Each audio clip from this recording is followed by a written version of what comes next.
एक खास topic start करते हैं। मान लेते हैं हमारे पास में कुछ आदमी है। हर एक आदमी पे 45 है। 45, इस पे भी जो दूसरे नंबर का आदमी है उस पर भी 45। इस तरीके से यहाँ जितने भी आदमी है हर एक आदमी पे 45 है। और आदमी कितने ये हम लोग नहीं जानते। ऐसे ही यहाँ पर हमारे पास कुछ लेडीज हैं। उनके सबके पास में यहाँ पर 40 है। दूसरी जो लेडीज है उस पर भी 40 है। मतलब हर एक लेडी पे 40 है। अब हम लोग ये चाह रहे हैं वो आदमी हो या लेडी हो, दोनों में से कोई भी हो, तो उनके ऊपर जो उनके पास जो हो जाना चाहिए, केवल उनके पास में यहाँ पर 43 हो जाने चाहिए। तो अब हम लोग क्या करते हैं, आदमी हो या औरत हो दोनों पे 43 छोड़ दें। अब फिलहाल इस पे है आदमियों में पहले आदमी के पास है 45। इस आदमी से, पहले वाले आदमी से हम लोग यहाँ पर इसके पास 43 छोड़ देते हैं और 2 ले लेते हैं। अब दूसरे वाले आदमी से भी हम लोगों ने क्या करा, यहाँ से इस तरीके से दो दो 40 छोड़ देंगे और 2 हम लोग यहाँ से इस पे से ले लेंगे। तो दूसरे आदमी से भी 2 ले लेंगे। अब जितने भी आदमियों से लेना है वहां तक हम लोग ये 2 ले सकते हैं। अब यहाँ हमें पता है हमें 43 करने हैं, तो 2 यहाँ आदमी से बच गए, मतलब इसे बचना करेंगे। अब यहाँ पर औरतों पे है 40 तो हमें करने हैं 43। तो इसका मतलब इस औरत को जो हमें देने पड़ेंगे वो 3 देने पड़ेंगे। फिर से अगर हम लोग दूसरी औरत का देखेंगे, यहाँ से इसके पास फिर से 40 हो गए। 43 करने के लिए इस औरत को फिर से हमें 3 देने पड़ेंगे। तो अगर हमें इस तरीके से करते जाना हो तो अब हमें ये देखना है कि जो पैसा हमारे पास बचा था पहले आदमियों से बचा था, फिलहाल 4 मान लिया हमारे पास में बचे थे। और अभी 3 दिए, 3 तो 6 अब हमें यहाँ पे देने हैं। तो जितना बचा क्या वो उतना हमने दे दिया? नहीं दिया, क्योंकि लेन देन की अमाउंट बराबर नहीं है। ना तो इसे हमें अपनी तरफ से देना है पैसा, ना अपने पास इनका पैसा रखना है। मीन्स इनका पैसा इधर से लेकर इधर बांटना है और हो जाना चाहिए क्या, 43 इधर भी और 43 इधर भी, वो हमारा बराबर हो जाना चाहिए। तो अभी ऐसा नहीं हुआ। तो अब बात आई कितने आदमियों से पैसा लेके कितनी औरतों को पैसा दे के बराबर बढ़ जाए। तो यहाँ पे अगर हम लोग गौर से ध्यान दें यहाँ पे, तो हमारे पास आदमियों से जो हमने पैसा लिया था वो हमारे पास में 2 थे, जो हमने आदमियों से पैसे लिए थे। अब एक आदमी से की बात करें हम लोग, यहाँ से अभी सिर्फ एक आदमी की बात करेंगे। एक आदमी से जो हमने पैसा लिया है वो हमारे पास में 2 लिए, और जो एक औरत को पैसा दिया है वो 3 दिए है। तो ये लेन देन की रकम बराबर नहीं है, तो इसे बराबर कर लेते हैं। यहाँ 2 आ रहा है, यहाँ 3, तो 2 और 3 ऐसे इसे गुना कर लेते हैं जो बराबर हो जाए 6 से। तो इसका मतलब क्या है, यहाँ पे 2 3 हम लोग 6 पे बराबर करेंगे, 6 रुपए पे। तो यहाँ 6 रुपए करने के लिए क्या करते हैं, यहाँ पे हम लोग, तो यहाँ 6 करने तो यहाँ 3 आदमी लेने पड़ेंगे, यहाँ पे हमें 2 औरतें लेनी पड़ेगी। तो मीन 2 औरतों में बटा हुआ पैसा जो हमने लिया है वो 3 आदमियों से लिया है। तो तीसरे आदमी पे भी 45, उस पर भी कर दिया, दूसरे पे भी 43, तीसरे पे भी हमने कर दिया यहाँ से 43। मीन्स 3 आदमियों से पैसा इकट्ठा हो गया 6 रुपए, जो हमने 2 औरतों में बांट दिया है 6 रुपए। तो लेन देन का बराबर हो गया। तो इसका मतलब जो 3 आदमियों से पैसा इकट्ठा हुआ था वो 2 आदमी औरतों में बांटते हैं तो पैसा बिल्कुल बराबर बढ़ता है। तो आदमियों की संख्या 3 होनी चाहिए, आदमियों की औरतों की संख्या 2। इसी तरीके से ये 3 आदमियों से लिया हुआ पैसा 2 औरतों में बांट दिया हमने यहाँ से। आगे 3 आदमियों से फिर से पैसा लेंगे और अगली 2 औरतों को बांट देंगे। इसी तरीके से वो हम लोग पैसा बांटते चले जाएंगे यहाँ पे। तो मीन सब आदमी होगा या औरत होगी, हर एक पे जो धन हो जाएगा वो अब 43 हो जाएगा यहाँ पे। अब इसी क्वेश्चन को सॉल्व करने के लिए हम लोग बड़ा सिंपल सा मेथड, बड़ा छोटा सा मेथड तरीका अपनाते हैं। मेथड तो यही रहेगा लेकिन इसको छोटा करते हैं।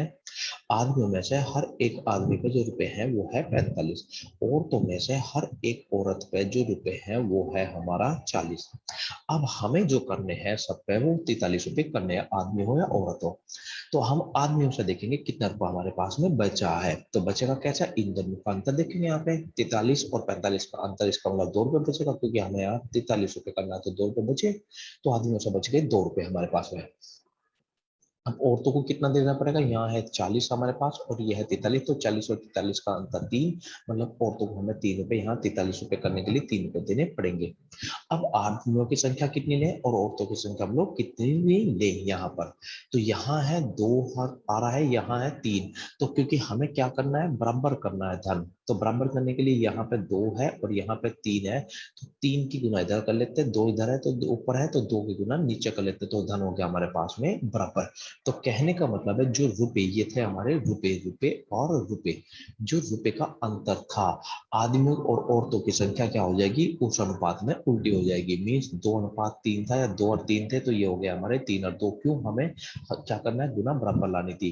मीन्स पहली संख्या गुना 5 बराबर दूसरी संख्या गुना 4। अगर ये बराबर लाना हो तो 4 इधर ले लेते हैं और 5 इधर कर देते हैं, तो हमारा हो जाता है क्या बराबर। वही हमने यहाँ पे करा, 2 यहाँ था 3 यहाँ था, तो 3 इधर कर दो 2 इधर कर दो, तो क्या हो गया हमारा धन मतलब गुनाएं बराबर हो गई। तो अगली बार से क्वेश्चन हम लोग सीधा सा ये पकड़ेंगे कि मीन्स आदमियों में से हर एक आदमी पे है मान लिया 45 रुपए प्रत्येक आदमी पर, अगर ये क्वेश्चन हमारा बनता है, और प्रत्येक महिला पर जो पैसे हैं वो है 40 है। अब दोनों पे करने हैं, दोनों का मतलब है आदमियों ये 53 करने हैं, तो आदमियों से कितने रुपए लेने पड़ेंगे 2।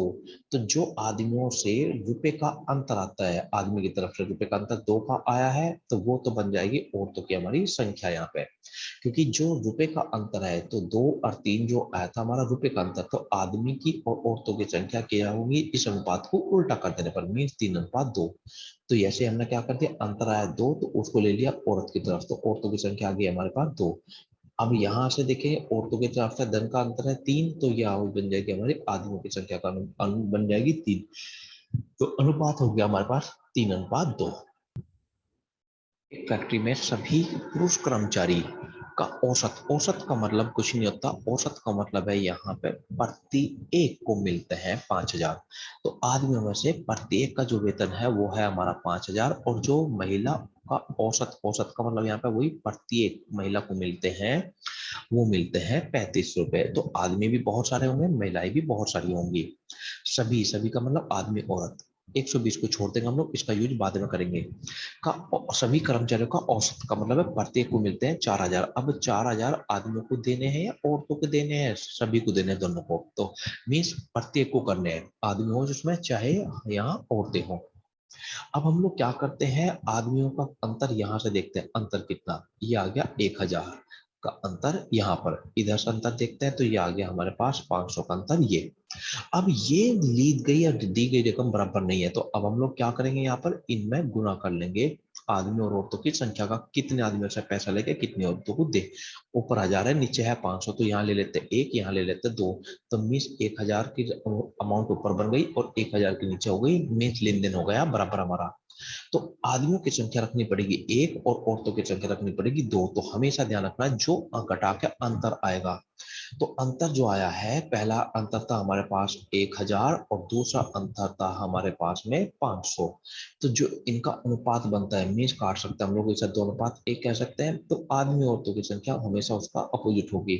मीन्स इसे 2 कह दूं मैं, काट का अनुपात में बना दूं अगर यहाँ, तो इसे 1 कह दूं, तो ये बन गया हमारे पास अनुपात 1:2, मीन्स अपोजिट काम करेगा। तो इतना लंबा हमें कुछ नहीं करना है, हमें सीधा था इस सवाल को इस तरीके से शॉर्ट करना है। यहाँ से 5,000 है, करने सभी पे कितने हैं 4,000, इसको पकड़ेंगे तो कितने का अंतर है 1,000 का अंतर है, किस तरफ से है ये पुरुषों की तरफ से है, तो इसका मतलब ये बन जाएगी महिलाओं की संख्या, तो 1,000 महिलाओं की संख्या बन गई, मीन्स अपोजिट कर देंगे हम लोग।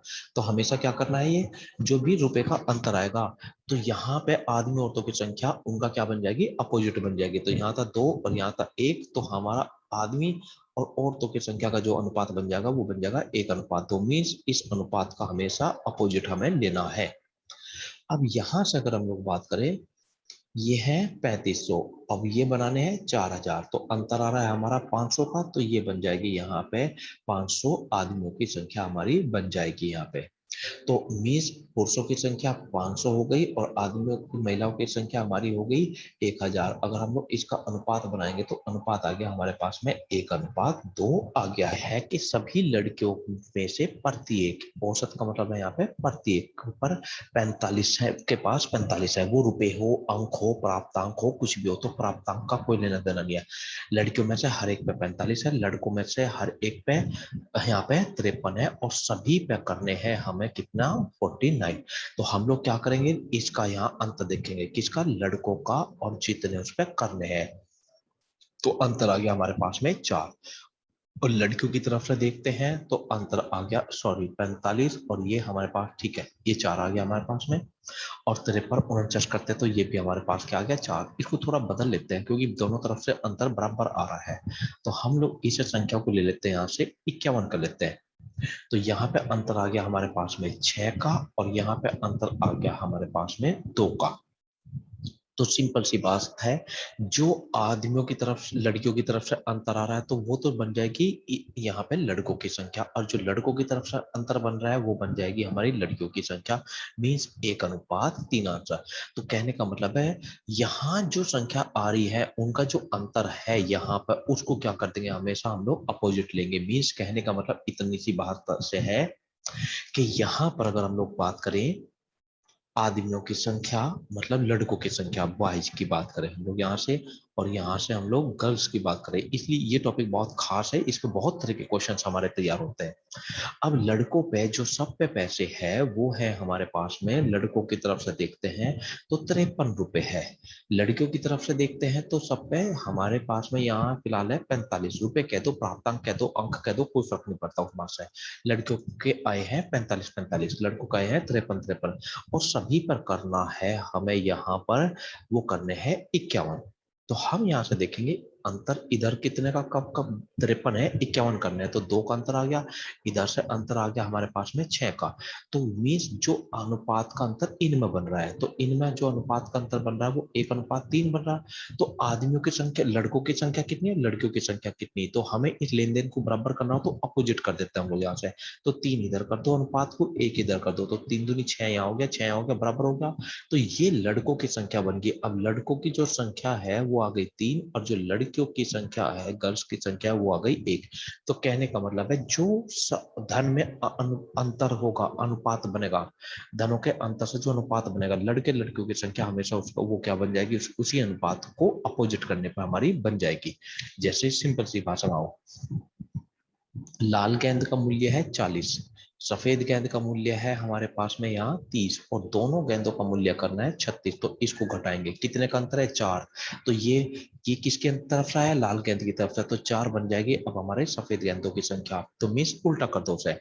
अब सफेद गेंदों की संख्या से अंतर आता है 6 का, तो वो बन जाएगी लाल गेंदों की संख्या हमारी, तो वही बन गया अनुपात। तो मिस घटा कर क्या करना है, उल्टा लिखना है हमेशा ये चीज को। दो वस्तुओं को कुल 1290 में खरीदा गया, छोड़ देते हैं। एक पहली वस्तु को 12% लाभ पर बेचा गया और दूसरी वस्तु को 8% हानि पर बेचा गया। पूरे सौदे में न तो लाभ होता न हानि होती। इस चीज को समझेंगे, न तो लाभ न हानि का मतलब है कुल दोनों वस्तुओं का, दोनों वस्तुओं की बात करें हम लोग यहाँ, दोनों वस्तुओं का क्रय मूल्य, मीन्स ऐसे लिख सकते हैं हम लोग, पहली वस्तु जब दूसरी वस्तु का क्रय मूल्य की हम लोग बात करें ये। और ऐसे ही पहली वस्तु जमा दूसरी वस्तु के विक्रय मूल्य दोनों समान होंगे, तो इसका मतलब क्या, पूरे सौदे में न तो लाभ होगा न हानि, दोनों वस्तु का क्रय मूल्य दोनों वस्तु का विक्रय मूल्य ये बराबर होना चाहिए हमारा यहाँ पे।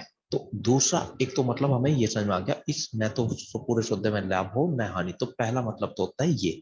दूसरा मतलब एक और होता है यहाँ पे, जितने रुपए का लाभ हुआ, लाभ और हानि 100% हमारे यहाँ बराबर है, तो दूसरा मतलब हुआ हमारा ये। तो हम इससे क्वेश्चन को इस वाले पॉइंट से सॉल्व करेंगे। कैसे, पहली जो वस्तु है उसका जो क्रय मूल्य है, अगर उसका पे लाभ हुआ है 12% का, तो क्रय मूल्य का जो लाभ निकालना है हमें वो 12%, ऐसे कर देंगे, क्रय मूल्य का 12% लाभ निकल का आ जाएगा हमारे पास में।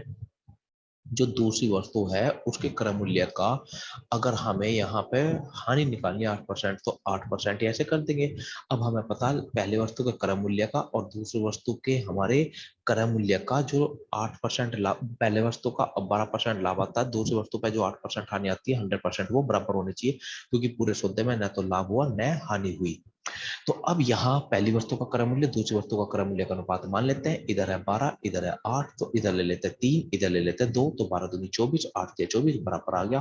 तो हमारा यहाँ पे बन गया है, पहली वस्तु का अनुपात है, मतलब क्रय मूल्य का अनुपात है 2, दूसरी वस्तु का क्रय मूल्य का अनुपात है हमारे पास में 3। अब उसने कहा लाभ पर बेची गई वस्तु का क्रय मूल्य बताओ। अब ये उस संख्या का यूज अब करेंगे हम लोग यहाँ अनुपात बनने के बाद।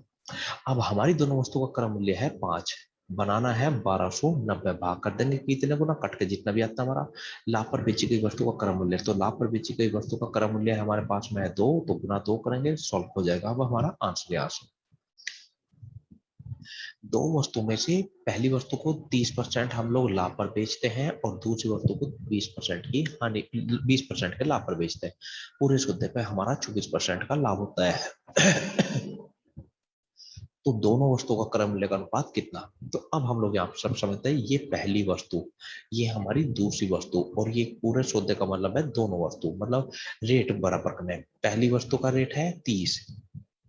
अब यहाँ रेट बना लेते हैं, यहाँ पे दो तरीके से इस क्वेश्चन को सॉल्व करेंगे हम लोग यहाँ से।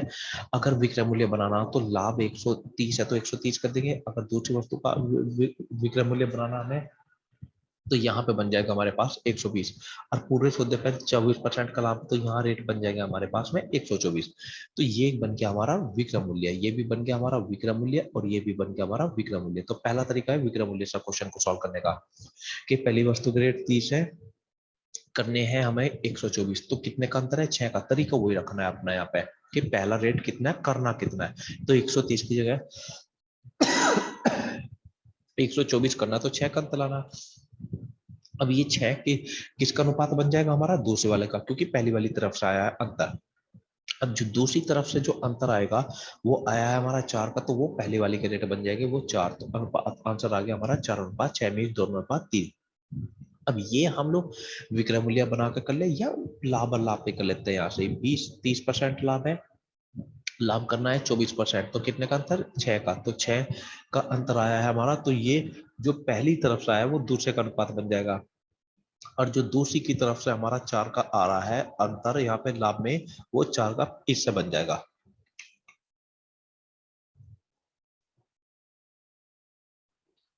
दो वस्तु का कुल दो वस्तु को कुल 465 रुपए में खरीदी। पहली वस्तु को 5% की हानि पर है, दूसरी वस्तु है 20% के लाभ पर, और कुल 5% का बेचे तो कुल 5% का लाभ हुआ। मीन्स ये क्या है, पूरा सौदा दोनों वस्तुओं पर बात करते हैं। तो काम करने का तरीका वही, पहली पर 5% हानि, दूसरी पे 20% लाभ, और दोनों पे करना है 5% का लाभ। तो हमारा अंतर आ गया, यहाँ पे है हानि, यहाँ पे है लाभ। तो हानि से लाभ का जो डिफरेंस बनता है हमारा यहाँ पे, वो आ गया हमारा 10% का डिफरेंस। यहाँ पे जो डिफरेंस बनता है वो डिफरेंस बन गया हमारे पास में 15% का डिफरेंस। यहाँ पे 20% लाभ से 5% लाभ, 15 का डिफरेंस। अब जो पहली संख्या की तरफ से डिफरेंस आया 10 का, तो वो बन जाएगी दूसरी संख्या, वो दूसरी वस्तु का क्रय मूल्य 10। जो दूसरी तरफ से अंतर आता है वो बन जाएगा पहली वाली संख्या, पहली वाली वस्तु का क्रय मूल्य मीन्स 15। तो ये जो आए हैं हमारे यहाँ 15 और 10, वो पहली वस्तु और दूसरी वस्तु के क्रय मूल्य आए हैं। तो जब भी हम लोग यहाँ घटा रहे हैं, वस्तु की बात कर रहे हैं, तो ये क्रय मूल्य बनेगा हमारा। अब उसने कहा कि बेची गई वस्तु का क्रय, उस पर लाभ पर बेची गई वस्तु का क्रय मूल्य कितना। तो अब हमारे हिसाब से इसे हम लोग 3 और 2 भी लिख सकते हैं। तो हमारा दोनों का क्रय मूल्य 5, बनाना है 465, भाग कर देंगे हम लोग यहाँ से। अब क्या निकालना है, लाभ पर बेची गई। तो लाभ पर बेची गई वस्तु हमारी दूसरी थी, जो दूसरी वस्तु है लाभ पर, इसका मतलब 2 का बताना है, गुना 2, आंसर। 24 रुपए प्रति किलो की चीनी में 30 रुपए प्रति किलो की चीनी किस अनुपात में मिला है कि मिश्रण 28 रुपए प्रति किलो का तैयार हो। तैयार होने का मतलब क्या, मिश्रण का मतलब है दोनों के रेट वही करने हैं हमें 28, 20 से 28 करने 8 का डिफरेंस, तो वो बन गई दूसरे वाली वस्तु। पहले वाली की तरफ से अगर जो दूसरे वाली की तरफ से डिफरेंस देखना हमें यहाँ पे, तो 2 का, तो वो बन गई हमारी पहले वाली वस्तु। मीन्स एक अनुपात कितना, 4। तो मिश्रण वगैरह कुछ नहीं, दोनों के रेट करने हमें कितना, 28। अब एक बात यहाँ पे आप लोग बहुत अच्छे से समझेंगे, 20 रुपए किलो की पहली वस्तु, 30 रुपए किलो की पहली वस्तु, और यहाँ जो दोनों वस्तु का रेट करने हैं वो 28, कौन से वाले, तैयार करने वाले, मतलब जितने का वो बने, मतलब क्रय मूल्य। दोनों वस्तु का क्रय मूल्य कितना करना है, तो ये भी एक तरह से हम लोग क्रय मूल्य कह सकते हैं, ये भी एक क्रय मूल्य। और दोनों के क्रय मूल्य कितना करना है, वो ये यहाँ पे हमेशा दोनों का क्रय मूल्य वाला ही लेना है रेट यहाँ पे। 8 रुपए प्रति किलो की चाय में 15 रुपए के प्रति किलो की चाय किस अनुपात में मिला है कि मिश्रण को 12 रुपए प्रति किलो बेचने पर हमारा 20% का लाभ हो। तो ये कौन से रेट है, पहली वस्तु के क्रय वाले रेट, दूसरी वस्तु के ये क्रय वाले रेट है। अब हमें यहाँ पे जो बनाने हैं वो यहाँ दोनों, ये मिश्रण का मतलब है दोनों वस्तु के रेट रखने हैं क्रय वाले, और जबकि ये है बेचने पर, बेचने वाले रेट, तो हमें यहाँ पे क्रय वाले रेट बदलने पड़ेंगे। तो 20% लाभ का मतलब है 5 और 6, 5 खरीदा और 6 में वो हमारी बिकी है, और हमारे यहाँ बेचने वाले रेट है 12 के, तो यहाँ 12 करेंगे तो यहाँ 10, तो इसका मतलब क्रय मूल्य मिल गया हमें यहाँ पे इसका, दोनों वस्तु का 10 मिल गया।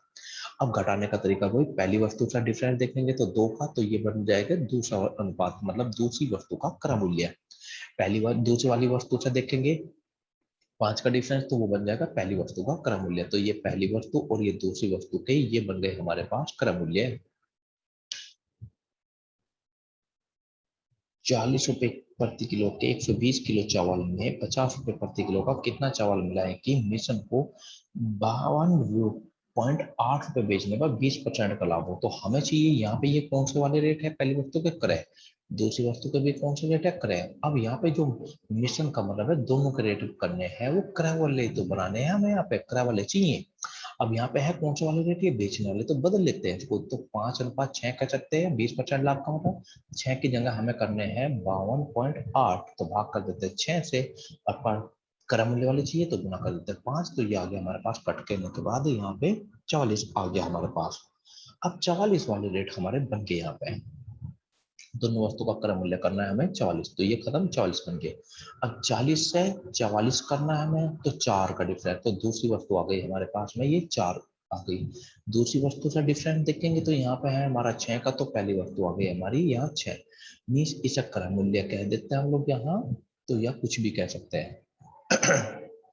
अब यहाँ पे ये वस्तु की संख्या बन गई, क्रय मूल्य होगा तो क्रय मूल्य बन जाएगा, वस्तु की संख्या तो वस्तु की संख्या बन जाएगी यहाँ पे। तो पहले प्रकार की अगर हमारी 6 किलो वस्तु है यहाँ पे, तो दूसरे प्रकार की रहेगी 4 किलो, तो 6 की जगह अब हमें करनी है 120, तो 20 गुना बढ़ा लेंगे हम लोग यहाँ पे, तो 8 को भी 20 गुना बढ़ाएंगे, तो इसका मतलब दूसरे प्रकार की जो वस्तु रखनी पड़ेगी वो हमें 80 किलो अपनी रखनी पड़ेगी।